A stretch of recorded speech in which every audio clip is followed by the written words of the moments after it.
Hello everybody and welcome back to my channel. My name is Terry and in this video I am going to be taking a look at Benidorm Fest, the two semi-finals that have happened over the last 2 days, and I'm going to be going through my opinions on the performances and the results. So I have reacted to all of the songs based on the studio versions. So if you haven't seen that, please do go and check out that video.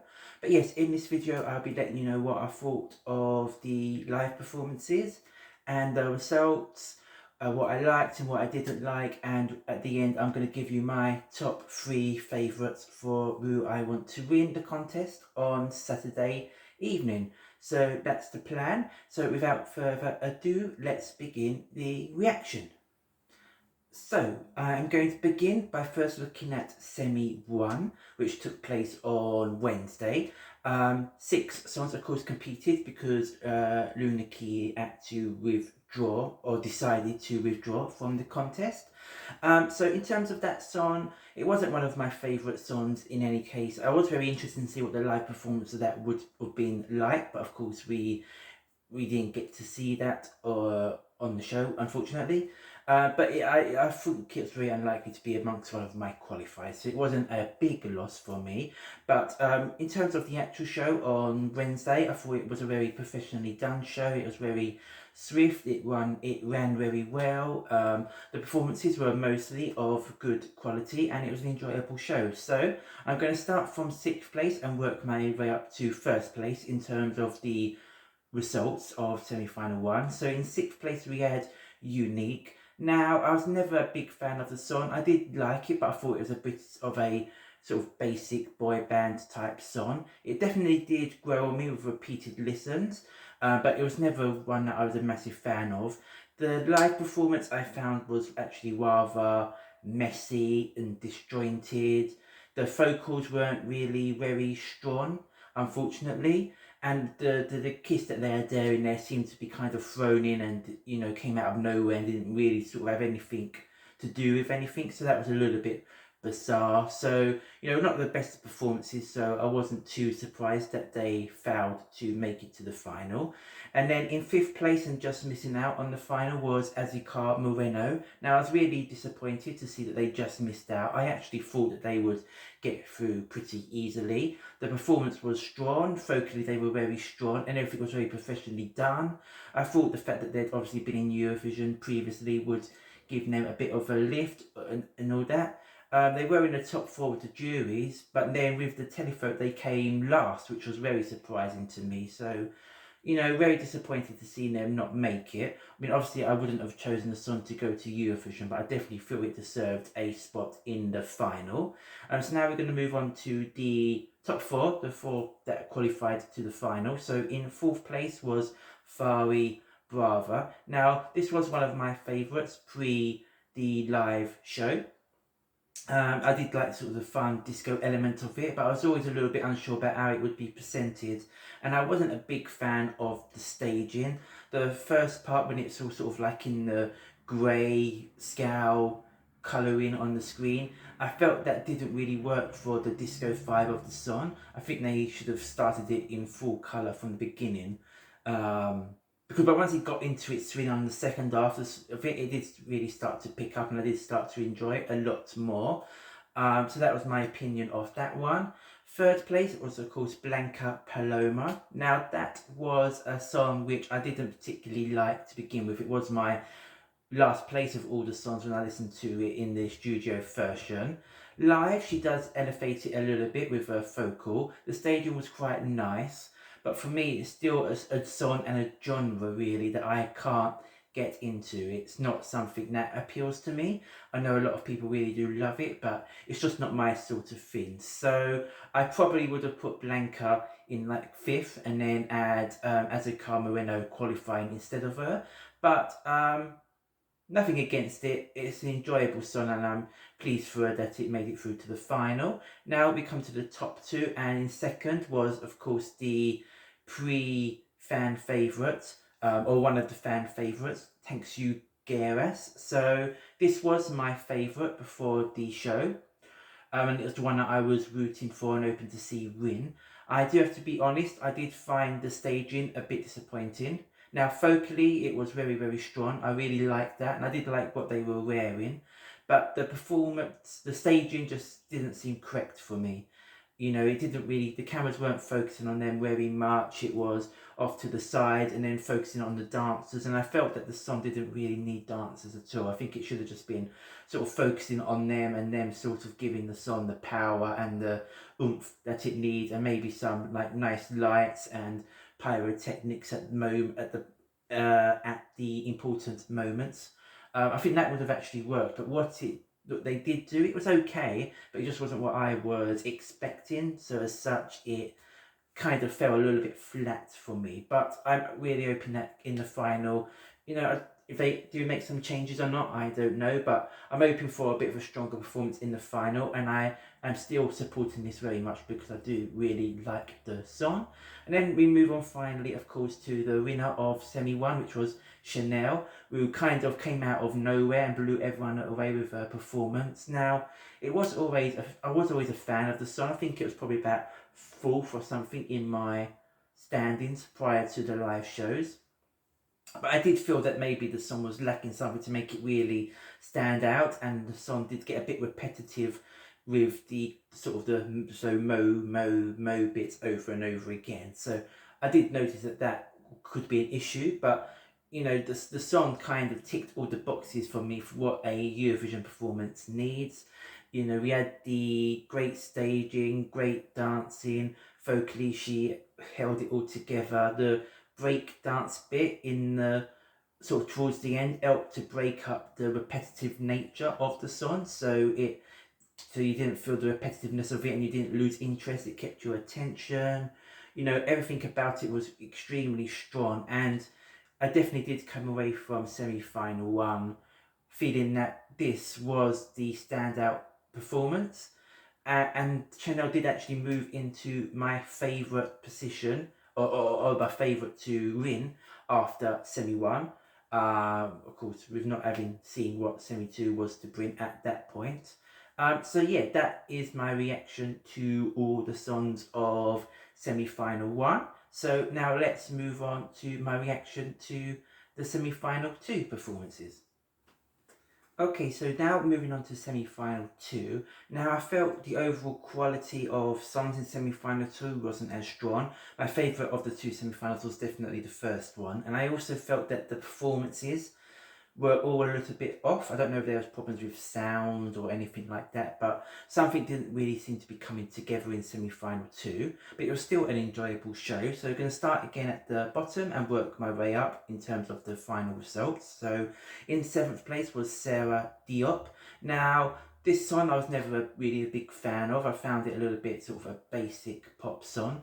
And the performance didn't really do anything to wow me. In fact, I felt like it was a very watered down version of Chanel from the previous day, where Chanel really elevated her song. I felt that this one kind of just felt very under-rehearsed and a bit amateur. Also, I felt vocally Sarah was a little bit off at points, and her voice seemed very sort of deep and harsh tone to it, which I wasn't picking up in the studio version. So wasn't too keen on the performance, and again I wasn't surprised that it failed to qualify. And then in 6th we had Javiera Maynard. Now this song started quite strongly and ended quite strongly, I felt, but I think the middle part where she had come down from the steps and was on the actual stage with her dancers felt very messy and under-rehearsed, and vocally at points she was quite off at times. So I felt that this might have managed to sneak through as one of the qualifiers, but in the end it wasn't to be for her.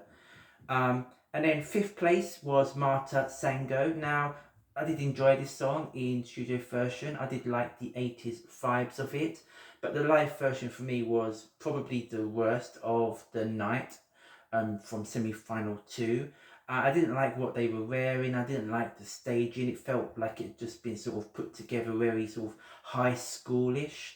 And also vocally she was quite off for the majority of the song, I would say. So I'm actually surprised it finished in 5th. I thought it might have finished you know, lower than that, probably 6th place. So I would have liked to have seen it qualify, but after seeing the performance, I knew there was no chance for it. So we're now moving on to the 4 qualifiers, and in 4th place was Gonzalo Hermeda. Now, of course, unfortunately, due to testing positive for COVID, he wasn't able to be there live. So they showed his musical video, so I can't judge what his live performance would have been like. But I imagine it would be pretty simple, and you know, just sort of focusing on him with and sort of simple staging and maybe some dancers. But I do enjoy the song. I do like it. I am pleased that he made the final.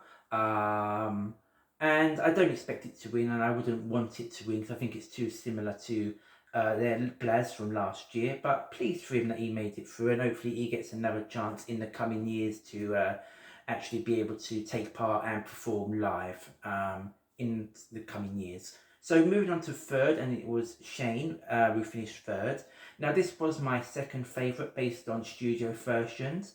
I did enjoy the performance, but I did feel that the staging let it down. I felt that this needed more energy and more sort of dancing and more stuff going on with the LED, whereas the actual performance was very sort of basic and stationary, and I felt that didn't really encapture the vibe of the song for me. So the staging did let me down, but I did feel vocally it did quite well with, especially on the high notes of the song.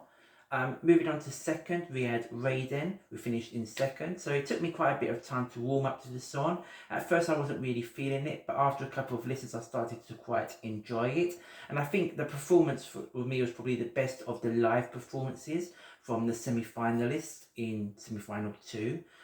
Vocally he was quite strong.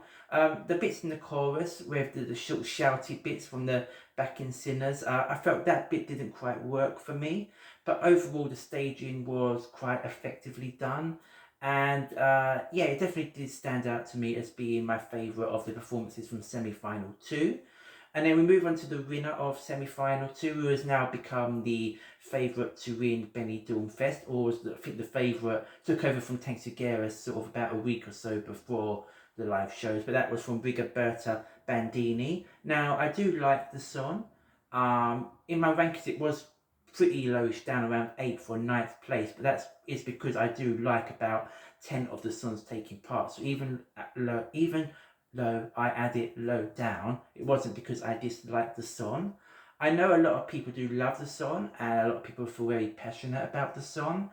For me, the song is just okay. But for me, the staging, I'm one of the people that feel that the staging didn't really work.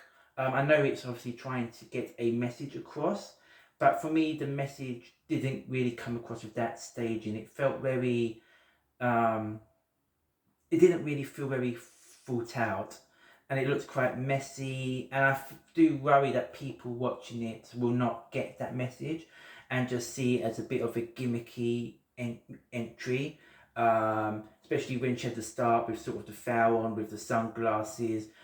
People are going to be thinking what's going on there, and then sort of at the end when they had the plastic breast thing on stage, I think people are just going to see that, and unless they speak Spanish or they translate the lyrics to English, or it gets explicitly explained to them by the commentators what it's about, I think people are not going to take it seriously, I guess, is my worry. And my worry is that it might end up flopping at Eurovision because of that.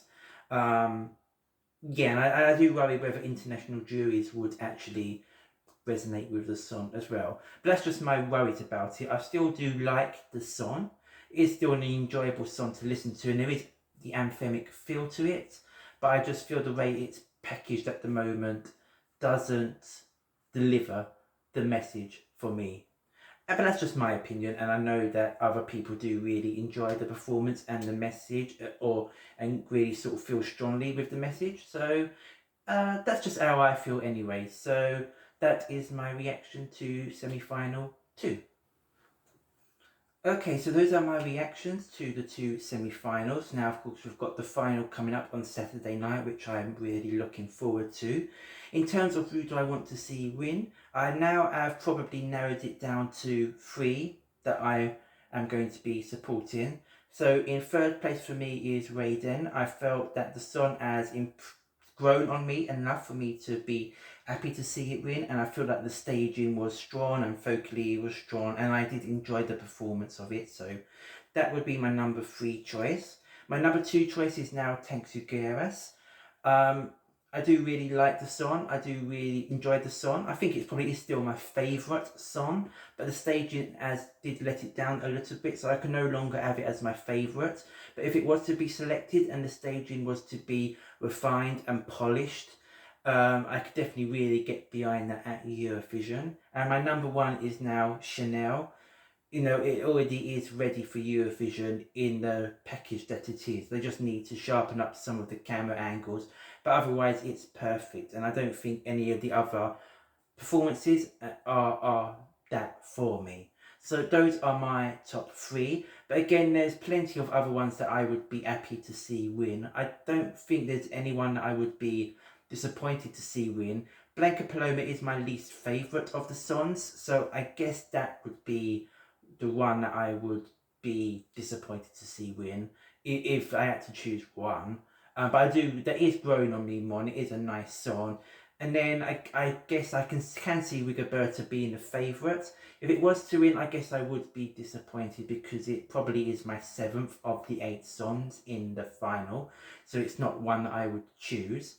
But if they can find a way to make the staging get the message across of the song without it maybe without it looking quite so messy, I could get on board with it. But again, it's just personal tastes on that one. So that's my opinions anyway. So if you like this video, please click the like button, and please let me know what you thought of the performances and the songs, and whether you agree with me or if you disagree with me. And if you do disagree, please let me know down below why that is. It'll be interesting to hear from everybody and hear your thoughts and your opinions, because I do appreciate that, and it's interesting to hear what everyone's got to say. And if you want to see more videos coming from me, hit the subscribe button and the notification bell.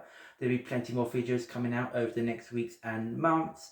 And yeah, that's pretty much it. Hope you all enjoyed the show on Saturday evening. I'll be back probably on Sunday with my reaction to the results, and plenty more other videos coming up soon as well. So until then, take care and goodbye.